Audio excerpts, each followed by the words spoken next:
नमस्कार प्रिय दर्शकों, हाजिर हूं मैं शुक्र राशि परिवर्तन प्रभाव को लेकर 12 फरवरी 2024 प्रातः 5:50 पर आकर्षण, दाम्पत्य सुख, सौंदर्य, ऐश्वर्य, वैभव, कला, गीत संगीत के प्रतिनिधि ग्रह शुक्र अपनी वर्तमान धनु राशि से निकलकर अपनी मित्र राशि मकर राशि में प्रवेश करने जा रहे हैं, जहां की वो 7 मार्च 2024 की प्रातः तक रहेंगे और इसके पश्चात कुंभ राशि में प्रवेश कर जाएंगे।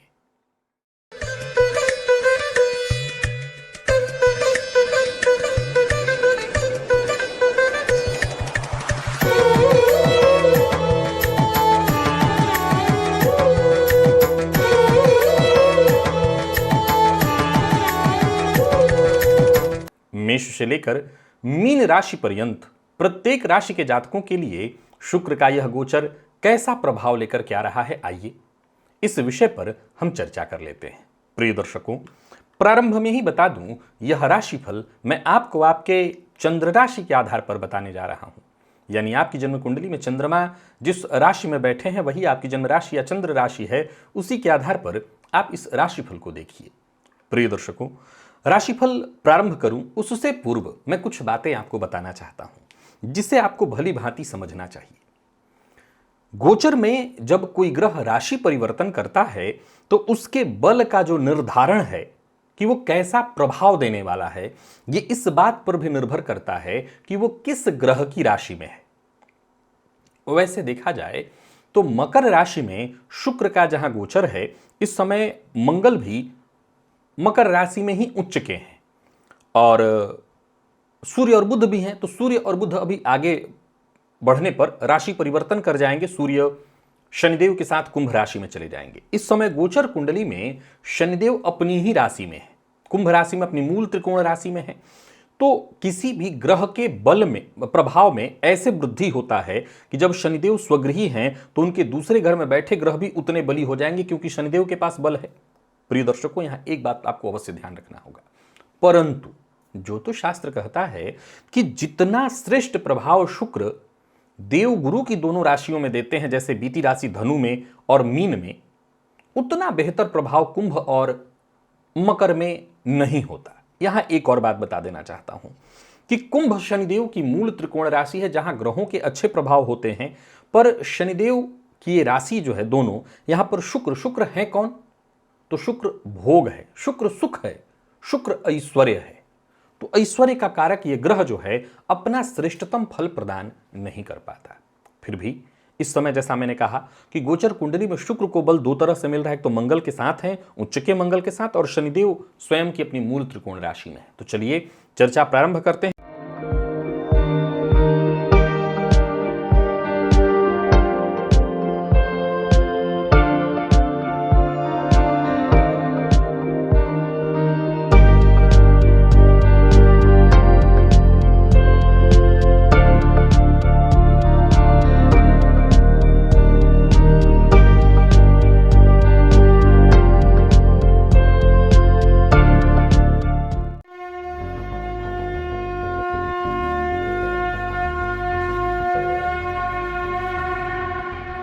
जान लेते हैं कि सबसे पहले मेष राशि के जातकों के लिए शुक्र का यह गोचर जो कि आपके राशि से दशम में होने जा रहा है। हाँ, एक बात आप जान लें कि शुक्र दशम में दिग्बल से विहीन होते हैं, क्योंकि चतुर्थ में वो दिग्बली होते हैं, तो सीधी सी बात है दशम में दिग्बल से वो विहीन हो जाएंगे। फलतः एक और पॉइंट, शुक्र मंगल के साथ होंगे, सो जरा कार्य क्षेत्र में आपको सचेत रहना होगा, क्योंकि कार्य क्षेत्र में विरोध का सामना आपको करना पड़ सकता है। देखा जाए तो शुक्र आपके लिए द्वितीय और सप्तम पति बनकर के दशम में गोचर करेंगे।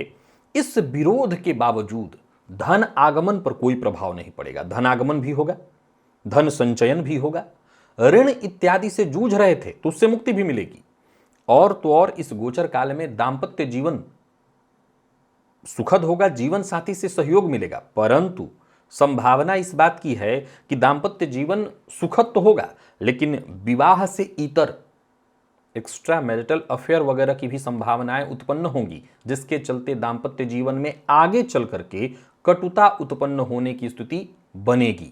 आपको इस पर ध्यान रखना होगा। बाकी जो लोग प्राइवेट सेक्टर में हैं, सचेत होकर के काम करें, और जो आपके नीचे के लोग हैं, जो आपके अंडर के लोग हैं, उनका विरोध आपको सहना पड़ सकता है। व्यवसायियों को व्यवसाय में लाभ मिलेगा, और इस गोचर काल के दौरान जीवन साथी के स्वास्थ्य का भी जरा ख्याल रख लीजिएगा। बाकी भूमि, भवन, वाहन इत्यादि से संबंधित जो भी आपके काम है वो बनेंगे, उससे आपको सुख भी मिलेगा। समाज में स्त्री वर्ग का विशेष विरोध आपको सहन करना पड़ सकता है। मैं स्त्री पुरुष दोनों के लिए कह रहा हूं। बाकी संतान पक्ष इत्यादि से कहीं कोई चिंता नहीं है। प्रेम विवाह संबंधी मामलों में अगर आप कोई निर्णय लेना चाहते हैं, इसको प्रेम विवाह करना चाहते हैं, प्रेम संबंधी मामलों को विवाह में यदि तब्दील करना चाहते हैं, पेरेंट्स से बातचीत करना चाहते हैं, उसके लिए अनुकूल नहीं है ये समय। तो थोड़ी स्वास्थ्य की आवश्यकता है ध्यान रखने की। कार्य क्षेत्र में थोड़ा उठापटक रहने वाला इस गोचर काल के दौरान सावधानी बरतिएगा, और उपाय आपके लिए यही है। स्त्री वर्ग का विशेष सम्मान करिए, और विशेष उपाय करना चाहते हैं तो देवी की आराधना करिए, देवी के मंदिर में जाइए, उनका दर्शन करिए, इससे भी आपको फायदा अवश्य मिलेगा। वृषभ के जातकों के लिए गोचर आपकी राशि से नवम अर्थात भाग्य भाव में होने जा रहा है, और भाग्य भाव में शुक्र की उपस्थिति बेहद श्रेष्ठ परिणाम लेकर के आ रही। समझ लीजिए ये अवधि आपके लिए हर तरह से भाग्य प्रदान कराने वाला है। ये ऐसा समय होगा जहां आप प्रत्येक कार्य में सफलता हासिल करेंगे। पिता के स्वास्थ्य को लेकर के थोड़ी चिंता होगी, परंतु पिता को भी उनके कार्यक्षेत्र में इस गोचर काल के दौरान, इस समय के दौरान विशेष प्रसिद्धि, मान सम्मान, सफलता की प्राप्ति होगी। सरकारी क्षेत्र से जुड़ने के लिए प्रयत्नशील हैं, सरकारी नौकरी प्राप्त करने के लिए प्रयत्नशील हैं, सफलता मिलेगी। स्थायी लाभ के योग बन रहे हैं। धर्म के क्षेत्र में विशेष रुचि भी होगी, और धार्मिक जगहों पर, धार्मिक स्थलों पर इस गोचर काल के दौरान आपको घूमने जाने का भी मौका मिलेगा। नौकरी में पदोन्नति के योग बन रहे हैं। शत्रु आपके पराजित होंगे। समाज में मान सम्मान में वृद्धि होगी। राजनीतिज्ञों के लिए समय बहुत अच्छा है। गोचर कुंडली में शुक्र की जो सातवीं दृष्टि तीसरे भाव पर है, वह आपको पूर्णतः लाभ प्रदान कराने वाली है, आपके पराक्रम में वृद्धि कराने वाली है। स्त्री वर्ग से विशेष सहयोग मिलेगा। यदि आपका बॉस, आपकी बॉस यदि कोई महिला है, तो समझ लीजिए आपको विशेष सहयोग मिलने वाला है। बाकी आपको आपकी सफलता में वृद्धि होगी, आय में वृद्धि के योग बन रहे हैं। तो हर तरह से बढ़िया है। वृषभ राशि के जातकों के लिए शुक्र का यह गोचर, स्त्री वर्ग का भी सम्मान करिए, और साथ ही साथ देवी के मंदिर में जाइए, उनकी आराधना करिए, देवी को लाल पुष्प अर्पित करिए। शुक्रवार के दिन विशेष और लाभ मिलेगा। मिथुन के लिए यह गोचर आपकी राशि से अष्टम में होने जा रहा है। अब देखा जाए तो शुक्र सर्वाधिक कारक बनकर के अष्टम में गोचर करेंगे। कुछ न कुछ चिंता तो होगी, लेकिन कुछ अच्छाइयां भी हैं। जो नीचे क्लास के विद्यार्थी हैं उनके लिए अवरोध, लेकिन जो ऊंचे क्लास के विद्यार्थी हैं, जो रिसर्च फील्ड के विद्यार्थी हैं, जो किसी न किसी तरह के रिसर्च से जुड़े हुए हैं, उनके लिए गोचर विशेष आपको शिक्षा के क्षेत्र में उन्नति दिलाने वाला है। इस गोचर काल के दौरान संचित धन में वृद्धि दिखाई पड़ रही है। हालांकि व्यय भी होगा, तो कहीं ना कहीं आप अपने सुखों पर ही व्यय करेंगे। यूं समझ लीजिए कि धन के बदले में धन, यानी मान लिया जाए कि हमने पैसे देकर के घर खरीद लिए, तो पैसा व्यर्थ तो नहीं गया, तो धन के बदले में धन। कुटुंब का सहयोग भी प्राप्त होगा। भाग्य का साथ तो मिलेगा, परंतु स्वास्थ्य को लेकर के जरा सचेत रहिएगा। हालांकि परिश्रम से तनिक भी पीछे मत हटिए, परिश्रम जितना हो सके करिए, क्योंकि परिश्रम के अनुकूल सफलता प्राप्त होने वाली है। भोग विलास के ऊपर व्यर्थ का व्यय करना या भोग विलास में ही रमे रहना, इससे आपको बचना होगा। सरकारी क्षेत्र से जुड़े लोगों को सफलता प्राप्त होने वाली है। धन प्राप्ति की संभावना है। और व्यवसायियों की बात करूं तो व्यवसायिक दृष्टिकोण से भी यह समय बढ़िया रहने वाला है। तो कुल मिलाकर के यह गोचर बहुत बढ़िया है, कहीं कोई चिंता की आवश्यकता नहीं। संतान पक्ष को लेकर के थोड़ी चिंता हो सकती है, तो संतान पक्ष को लेकर के जरा विशेष सचेत हो जाइएगा। और बाकी बढ़िया है, परिवार का पूरा सहयोग आपको प्राप्त होने वाला है। इस गोचर काल के दौरान आप घी का दिया देवी के मंदिर में जाकर के जलाइए, कबूतरों को दाना अवश्य डालिए, आपको फायदा होगा। कर्क के जातकों के लिए शुक्र का यह गोचर आपकी राशि से सप्तम में होने जा रहा है। बढ़िया है यह समय। विवाह नहीं हो पा रहा था तो विवाह की स्थिति बनने वाली है या बन सकती है, बातचीत होगी। विशेष करके ये वो विवाह है जो प्रेम विवाह हम जिसको कहते हैं। कहीं प्रेम था, उसको विवाह में आप तब्दील करना चाहते हैं, तो पेरेंट्स से बात करने का समय आ गया है। परिणाम अच्छा होगा। हालांकि जो लोग वैवाहिक जीवन में हैं उनके लिए ठीक नहीं है, वहां पर थोड़ी कटुता आएगी। मंगल की यहां उपस्थिति के कारण मतभेद होता दिखाई पड़ रहा है। इस गोचर काल के दौरान आपको पूरी तरह से जितेंद्रिय बनना होगा। अगर आप चाहते हैं कि कोई बड़ा रोग आप न पाल लें, किसी परेशानी में न पड़ जाएं, तो जितेंद्रिय हो जाइए, नहीं शारीरिक कष्ट बढ़ जाएगा। और परिश्रम पर भरोसा करिए, जो मिला है, जिसके साथ है उसी में संतुष्ट रहिए। स्त्री वर्ग का विशेष सम्मान करिए। जीवन साथी के स्वास्थ्य को लेकर के सचेत रहिए। हालांकि गोचर कुंडली में शुक्र की दृष्टि मंगल के साथ आपके व्यक्तित्व पर पड़ने के कारण आप खूब अपने साज सज्जा पर, शारीरिक सफाई पर, सौंदर्य पर, अपने शारीरिक निखार पर विशेष ध्यान देंगे। हालांकि धर्म में भी आपकी रुचि जागृत होगी। भूमि भवन से संबंधित आपके जो भी कामनाएं थी वो पूर्ण होंगी। और बाकी वैसे तो कोई दिक्कत नहीं दिखाई पड़ रही है। बड़े भाई को थोड़ा स्वास्थ्य से संबंधित परेशानी हो सकती है, उनके स्वास्थ्य का ख्याल रख लीजिएगा। बाकी यह गोचर कर्क के जातकों के लिए बहुत अच्छा है। कबूतरों को दाना दीजिएगा और साथ ही साथ देवी के मंदिर में जाकर के देवी को लाल पुष्प की माला अर्पित करिएगा। यह गोचर आपके लिए फायदेमंद है। बात तो सिंह की कर लेते हैं। सिंह के जातकों के लिए शुक्र का यह गोचर आपकी राशि से षष्ठ में होने जा रहा है। शुक्र आपके लिए देखा जाए तो तीसरे और साथ ही साथ 10वें भाव के स्वामी बनकर के षष्ठ में गोचर करेंगे। फलतः इस अवधि में कुछ परेशानियां तो होंगी, आपको परेशानियों का सामना करना पड़ेगा। कार्यक्षेत्र में भी कहीं ना कहीं राजनीति का आप शिकार होंगे। लेकिन हमेशा याद रखिए, सिक्के के दो पहलू। जो लोग प्रतियोगी परीक्षा के विद्यार्थी, उनके लिए बहुत अच्छा है। यदि आपकी नौकरी में पहले से ही परेशानी चल रही थी तो उससे आपको मुक्ति मिलेगी। अपने शत्रुओं पर आप हावी होंगे। साझेदारी में काम करते हैं तो वहां भी आपको फायदा मिलने वाला है। मित्र से मदद मिलेगा। बाकी गोचर कुंडली की स्थिति को देखें तो शुक्र का 12वें भाव पर व्यय प्रभाव पर दृष्टि पड़ना, व्यय में अधिकता होगी। कोई बात नहीं, यात्रा सावधानी के साथ करिएगा। स्वास्थ्य को लेकर के सचेत रहिएगा। दाम्पत्य जीवन थोड़ा कलहपूर्ण हो सकता है तो ध्यान रखिएगा। पराई स्त्री से इत्यादि से दूर रहने का मैं दोनों के लिए कहूंगा। विपरीत से जरा इस तरह के मामले में दूरी बना करके रखें। बाकी वैसे कोई दिक्कत नहीं है। सिंह के जातकों के लिए भी यह गोचर अच्छा है। गाय की सेवा करिए, गाय को हरा चारा दीजिए और जीवन साथी का सम्मान करिए। कन्या के जातकों की यदि बात करें तो शुक्र की उपस्थिति आपकी राशि से पंचम में, आपके राशि से पंचम में शुक्र की उपस्थिति विद्या के क्षेत्र में, संतान के क्षेत्र में, खान पान आनंद के क्षेत्र में विशेष वृद्धि लेकर के आ रहा है। यह गोचर बढ़िया है। यूं समझ लीजिए कि धन धान्य में वृद्धि, मान सम्मान में वृद्धि, भूमि भवन वाहन, इन सभी तरह के सुखों में वृद्धि। व्यवसायी हैं तो व्यवसाय के क्षेत्र में बहुत बढ़िया। आप अपनी वाणी से, अपनी बुद्धिमत्ता, अपने ज्ञान से जहां भी जाएंगे वहां एक मान सम्मान में तो आपकी वृद्धि होगी ही, आपका एक नया रुतबा बनने वाला है। विशेष यूं समझ लीजिए कि आपकी चमक चारों ओर फैलने वाली है। हालांकि आमोद प्रमोद वाली चीज़ों पर ही बहुत ज़्यादा अगर व्यस्त रहेंगे और इसी में लगे रहेंगे तो मैं जितनी अच्छी अच्छी बातें कह रहा हूं फिर वो कहाँ से हो पाएंगी। तो काम में लगिए, पुरुषार्थ में लगिए, समय को व्यर्थ मत व्यतीत करिए। विद्यार्थियों को शिक्षा के क्षेत्र में सफलता मिलेगी। किसी तरह की कोई परीक्षा इत्यादि देनी है तो दीजिए, सफलता आपको मिलेगी। और बाकी यह गोचर बहुत बढ़िया है। दाम्पत्य जीवन बिल्कुल सुखद होता दिखाई पड़ रहा है। प्रेम संबंध को वैवाहिक संबंध में तब्दील करने के लिए इससे बेहतर अवसर नहीं मिलेगा। हाँ, संतान पक्ष से थोड़ा मतभेद हो सकता है तो इस बात को लेकर के सचेत रहिए। और उपाय बस वही है, मां भगवती की आराधना, स्त्री सूक्त का पाठ करना, कुल देवी की आराधना करना, घी का दिया जलाना, यही उपाय है। करिए, आपको हर तरह से लाभ हो जाएगा। तुला के जातकों के लिए देखा जाए तो शुक्र का यह गोचर आपकी राशि से चतुर्थ में, जहां शुक्र दिग्बली होते हैं, मंगल उच्च के, हालांकि दिग्बल से विहीन पर फिर भी उच्च के, यह उपस्थिति आपके लिए बड़ी ही श्रेष्ठ है। हर तरह के सुखों में वृद्धि। केवल चाहत नहीं होगी, वरन सुखों को प्राप्त करने के लिए आप निरंतर प्रयत्न करेंगे, नित्य पुरुषार्थ करेंगे और उसका आपको फायदा मिलेगा। समाज में मान सम्मान में आपकी वृद्धि होगी, नए मित्र बनेंगे। यह गोचर आपको हर तरह से फायदा देने वाला है। वाहन इत्यादि खरीदना चाहते हैं तो खरीद सकते हैं। शत्रुओं के ऊपर आप हावी होने वाले हैं, यानी यह गोचर अच्छा है। मित्र की मदद मिलेगी। दसम पर शुक्र की पूर्ण दृष्टि से सरकारी नौकरी करने वालों के लिए बहुत बढ़िया होगा। प्राइवेट सेक्टर वालों के लिए भी बहुत बढ़िया है। समाज में आपके सामाजिक कृत्यों में आपकी रुचि उत्पन्न होगी। पिता को उनके व्यवसाय में लाभ होगा। यह गोचर बेहद श्रेष्ठ अनुभूति दिलाने वाला है।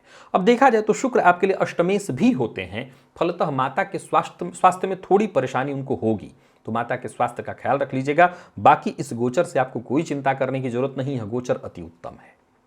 वृश्चिक के जातकों के लिए भी अगर देखा जाए तो शुक्र जो कि आपके लिए द्वादशेश और साथ ही साथ सप्तमेश बनकर के तृतीय में गोचर करने जा रहे हैं, यह गोचर बेहद श्रेष्ठ परिणाम लेकर के आ रहा है। मित्रों की वृद्धि, पराक्रम की वृद्धि, शत्रुओं पर विजय, संचित धन में वृद्धि। हालांकि खर्च आप करेंगे तो भोग विलास पर करेंगे, ठीक है, भोग विलास पर खर्च की समस्या नहीं है, परंतु भोग विलास पर खर्च करते हुए ध्यान न रखना यह गलत हो जाएगा।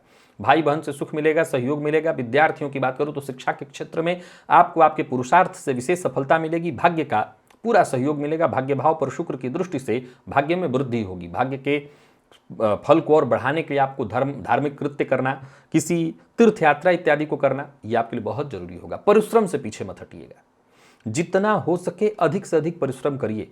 परिश्रम से आपको अवश्य ही सफलता मिलेगी। धर्म में आपकी रुचि बढ़ेगी।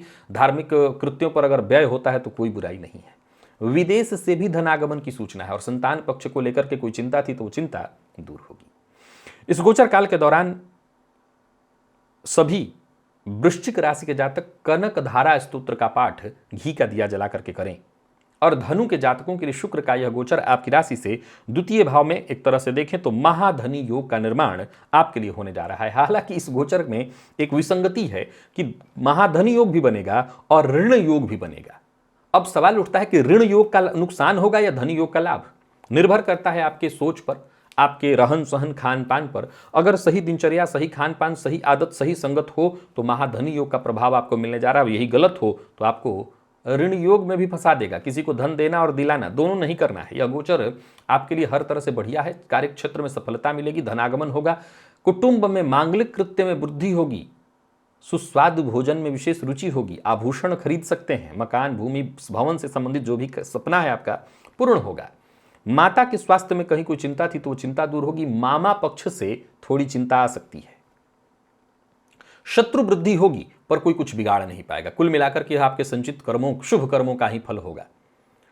मां लक्ष्मी की विशेष कृपा ही से आप समझ लीजिए। यह गोचर आपके लिए बढ़िया है। शारीरिक किसी भी तरह के कष्ट से जूझ रहे थे तो इस गोचर काल में मैं यही कहूंगा कि उस कष्ट, उस परेशानी से आपको मुक्ति मिल जाएगी। तो बढ़िया है यह गोचर सभी धनुराशि के जातकों के लिए। इस गोचर का और विशेष लाभ लेने के लिए और फायदा मिले आपको, इसके लिए आप कोई विशेष उपाय मत करिए। खान पान अपना नियंत्रित रखिए और ऐसे लोगों की संगति में रहिए जिन्हें हम किसी भी तरह से खराब ना कहें। तो गलत संगति से बचिए। बाकी यह गोचर अच्छा है। मकर के लिए यह गोचर आपके राशि पर होने जा रहा है, यानी लग्न में उपस्थिति है, बढ़िया है। अब देखा जाए तो शुक्र आपके लिए सर्वाधिक योग कारक बनकर के पंचमेश और साथ ही साथ दशमेश बनकर के आपकी राशि पर गोचर करेंगे। हर तरह के भोग में आपको डालने का प्रयत्न करेंगे। आपकी इच्छा जागृत होगी कि कैसे शारीरिक सुंदरता पर और काम किया जाए। पर उचित राय यही है कि आप इस गोचर काल के दौरान कर्म को प्राथमिकता दीजिए, धर्म को प्राथमिकता दीजिए, भोग को नहीं। पराक्रम में अपने वृद्धि करिए, पुरुषार्थ और बढ़ाइए। जरूरत पड़ने पर सहयोग मिलेगा, जरूरत पड़ने पर आपको मदद मिलेगी, पिता पक्ष से सहयोग मिलेगा। नौकरी में एक नई ऊंचाई को आप प्राप्त कर सकते हैं। उच्चाधिकारियों से विशेष सहयोग की स्थिति है। नौकरी में पदोन्नति के अवसर हैं। परंतु हां, गलत सोच, गलत विचार, क्योंकि मंगल शुक्र के साथ होने के चलते दुराचार की प्रवृत्ति जो है इसमें वृद्धि होगी। और यही यहां पर आप करके आप जितनी भी मैंने अच्छी बातें कही हैं वो आप मात खा जाएंगे। दाम्पत्य जीवन को बचाने का प्रयत्न करिएगा। व्यवसायी है तो व्यवसाय में आपकी वृद्धि होगी। खान पान से संबंधित रेस्टोरेंट है, कपड़े से संबंधित, हीरे से संबंधित, सजावट के श्रृंगार इत्यादि से संबंधित चीजों के व्यापार में यदि आप लिप्त हैं, बहुत बढ़िया रहने वाला है। तो दाम्पत्य जीवन को संभाल करके चलिए। बाकी यह गोचर बहुत बढ़िया है। इस गोचर काल के दौरान गाय को हरा चारा दीजिएगा बस, और जीवन साथी का सम्मान करिएगा। कुंभ के जातकों के लिए शुक्र का यह गोचर आपकी राशि से 12वें है, व्यय में है। देखा जाए तो शुक्र को व्यय का दोष नहीं होता। यह उपस्थिति भी आपके लिए बहुत अच्छी है। हालांकि व्यय कारक है पर कोई दिक्कत नहीं। आप निर्माण कार्य पर व्यय करिए। कोई जमीन इत्यादि आपने ले रखी थी, उसमें काम करना चाहते हैं अथवा घर के इंटीरियर पर काम करना चाहते हैं, निर्माण कार्य में व्यय हो तो कहीं कोई दिक्कत नहीं। कार्य क्षेत्र में कहीं कोई समस्या नहीं। शत्रुओं पर आप विजय प्राप्त करेंगे। विदेश से धनागमन की योजना, धन आएगा भी, धन संचित भी होगा, कुटुंब का भी सुख आपको मिलेगा, भाग्य का साथ साथ मिलेगा। कार्य क्षेत्र में विशेष सफलता मिलेगी। पर मनोरंजन और भोग विलास पर विशेष व्यय न हो, इसका आपको ख्याल रखना है। व्यय भाव में शुक्र की उपस्थिति से कहीं कोई चिंता नहीं है। आय की अपेक्षा व्यय थोड़ा ज्यादा भी हो जाए तो घबराइएगा मत। शत्रु भाव पर शुक्र की दृष्टि से शत्रुओं पर भी आपको विजय मिलने वाला है। मीडिया इत्यादि के फील्ड से जुड़े हैं तो बहुत बढ़िया है समय। हर तरह की समस्या का आपको समाधान आपके मिलने वाला है। तो कुल मिलाकर के इस गोचर का लाभ उठाएं सभी कुंभ राशि के जातक, और इस गोचर काल के दौरान मां के मंदिर में जाकर के गुलाब का पुष्प, लाल पुष्प गुलाब का देवी को अर्पित करिए 7 की संख्या में। मीन के जातकों की बात करें तो यह गोचर आपके लाभ भाव में है, और देखा जाए तो यह उपस्थिति आपके लिए भी जबरदस्त परिणाम लेकर के आ रही है। अवधि आपको वृद्धि देने वाली है। शरीर आपका थोड़ा सा अस्वस्थ हो सकता है, तो स्वास्थ्य का ख्याल रखिएगा। बाकी है ये आपके शुभ संचित कर्मों का ही फल, बढ़िया है। सभी कार्य आपके बनेंगे, सफलता मिलेगी, स्त्री वर्ग से विशेष सहयोग मिलेगा, दाम्पत्य जीवन आपका सुखमय होगा, मन प्रसन्न रहने वाला है। पंचम पर दृष्टि के कारण विद्यार्थी हैं तो शिक्षा के क्षेत्र में सफलता, और संतान की चाहत रखने वाले हैं तो संतान की चाहत पूर्ण होगी। गीत संगीत में आपके रुचि जागेगी। यह बेहद उत्तम समय होगा आपके लिए। जो लोग मीडिया के फील्ड से जुड़े हैं, जो लोग गायन के फील्ड से जुड़े हैं, यह समय बहुत सफलता दिलाने वाला है, समाज में मान सम्मान दिलाने वाला है। संतान की ओर से अनुकूलता मिलेगी, संतान से वैचारिक मतभेद था वो समाप्त होगा। तो कुल मिलाकर के देखें तो यह गोचर मीन के जातकों के लिए भी अच्छा है। बस थोड़ा स्वास्थ्य का ख्याल रख लेना है, खान पान पर नियंत्रण रखना है, और चरित्र पर अंकुश लगा करके रखना है। बाकी इस गोचर से कहीं कोई दिक्कत नहीं है। किसी धार्मिक स्थल पर मोमबत्ती दान कर दीजिएगा 7 या 11 की मात्रा में। बस यह गोचर आपके लिए हर तरह से उत्तम है। तो प्रिय दर्शकों, यह था शुक्र राशि परिवर्तन का प्रभाव। आज के लिए बस इतना ही, इजाजत दीजिए, पुनः मुलाकात होगी। तब तक के लिए नमस्कार।